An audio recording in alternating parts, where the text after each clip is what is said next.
Welcome to Platelet Agonists. In this video, we will discuss the effects of agonists on platelets and how weak agonists differ in their effects compared to strong agonists.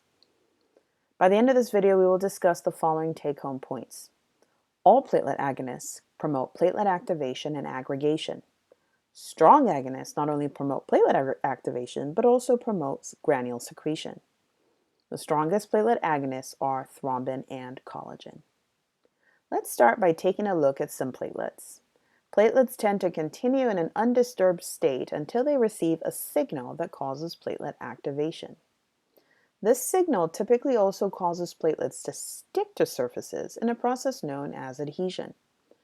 The signal that causes platelets to adhere to surfaces also helps platelets to stick to each other in a process known as aggregation.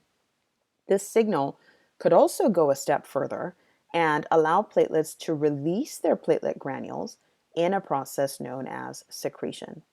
Secretion releases granule contents that enhance adhesion and additional signals that improve platelet stickiness so that there is enhanced platelet aggregation.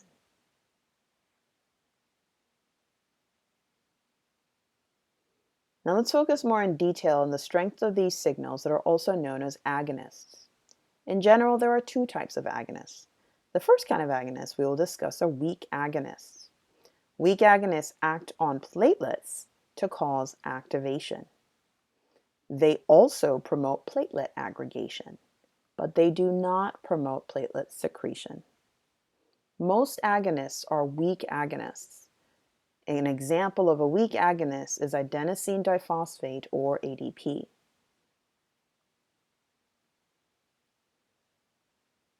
Every agonist has a corresponding platelet receptor. On the platelet surface, there are two ADP receptors. The first one is known as P2Y12, which is a target of clopidogrel and prasugrel, and the second ADP receptor is P2Y1.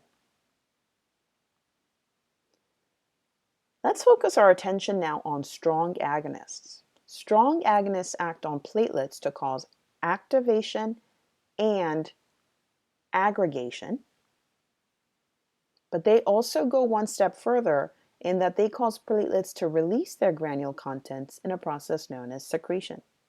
By promoting platelet secretion, strong agonists significantly increase platelet stickiness so that they enhance platelet aggregation. Examples of strong agonists include thrombin and collagen. In a similar manner to weak agonists, strong agonists also have corresponding receptors on their platelet surface. When it comes to binding of thrombin, thrombin has two platelet receptors. The first is protease activated receptor 1 or PAR1. PAR1 is a high affinity inhibitor that mediates the effect of thrombin at low concentrations. It's a high affinity receptor that mediates the effect of thrombin at low concentrations. An antiplatelet agent that targets PAR1 is voraxapar. The second platelet thrombin receptor is protease activated receptor 4 or PAR4. PAR4 is a low affinity thrombin receptor that requires high levels of thrombin for activation. The other strong platelet agonist is collagen. There are two collagen receptors. The first is integrin glycoprotein 1A2A, also known as GP1A2A, also known as alpha-2 beta-1. GP1A2A plays an important role in collagen-mediated platelet adhesion. The second collagen receptor is integrin glycoprotein 6 or GP6. GP6 plays an important role in collagen-induced platelet activation. In the last few minutes of this video, we have discussed the following summary points. All agonists promote platelet activation and aggregation. Strong agonists not only promote platelet activation, but also promote granule secretion. The strongest platelet agonists are thrombin and collagen. This brings us to the end of the video, Platelet Agonists.